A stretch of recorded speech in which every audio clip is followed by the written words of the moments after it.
Hi అండి, నమస్తే. పచ్చ జొన్నలండి. ఇవి సూపర్ మార్కెట్లో నుంచి తెచ్చుకున్నాను. బాగా పసుపు రంగులో ఉంటాయి. అయితే దీన్ని కొంచెం కొంచెం ఎప్పటికప్పుడు మిక్సీ పట్టుకుంటానండి. కడిగి ఆరబెట్టుకొని మిక్సీ పట్టుకుంటాను. అది చేసుకొని దీన్ని జావ చేసుకొని మార్నింగ్ బ్రేక్ఫాస్ట్గా ఇది తీసుకుంటానండి. అప్పుడప్పుడు అంటే అన్ని రకాలు తీసుకుంటాను. రాగులు, తెల్ల జొన్నలు, పచ్చ జొన్నలు ఇట్లా. లేదంటే ఒక్కొక్కసారి కొన్ని కాంబినేషన్ అన్ని కలుపుకొని కూడా తీసుకుంటానండి. మీకు మిక్సీ పెట్టి చూపిస్తాను.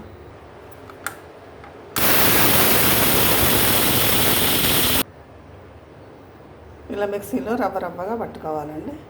రవ్వగా వస్తుంది అన్నమాట. దీన్ని ఇప్పుడు వాటర్ మరిగించేసి దాంతో జావ వేసుకుందాం.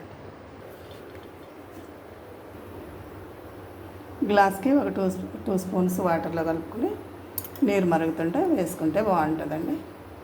నేను 1.5 గ్లాస్ తీసుకున్నాను అనమాట. వాటరు 3 స్పూన్లు వేసుకున్నాను. ఇలా వాటర్లో జొన్న రవ్వను కలుపుకొని మరిగే నీళ్ళల్లో వేసుకున్నామండి. ఇలా వేసుకుంటే ఉండగట్టకుండా ఉంటుంది. డైరెక్ట్ వేస్తే ఉండగడుతుందని ఇలా వేస్తారండి.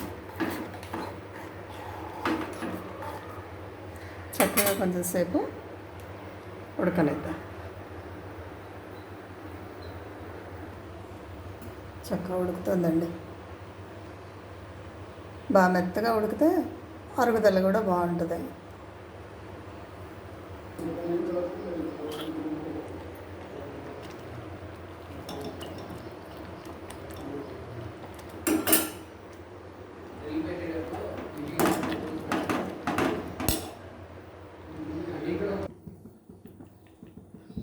ఉడికిందండి. చక్కగా డిష్ అవుట్ చేసుకుందాం. దీంట్లో జస్ట్ కొంచెం సాల్ట్ వేసుకుంటే బాగుంటుందండి. కొంచెం వగరుగా ఉంటాయి పచ్చజొన్నలు, అందుకని కొంచెం సాల్ట్ వేసుకుంటే బాగుంటుంది. సాల్ట్ అండి ఎంత కొంచెం బంద్ చేసుకుందాం.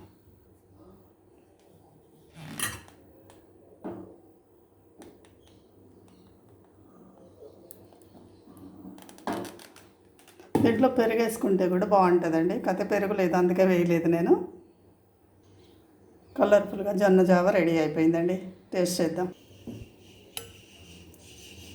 చేద్దామండి.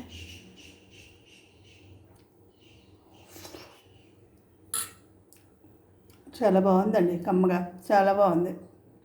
థ్యాంక్ యూ అండి. Thank you. నచ్చితే లైక్ చేయండి, షేర్ చేయండి, సబ్స్క్రైబ్ చేయండి.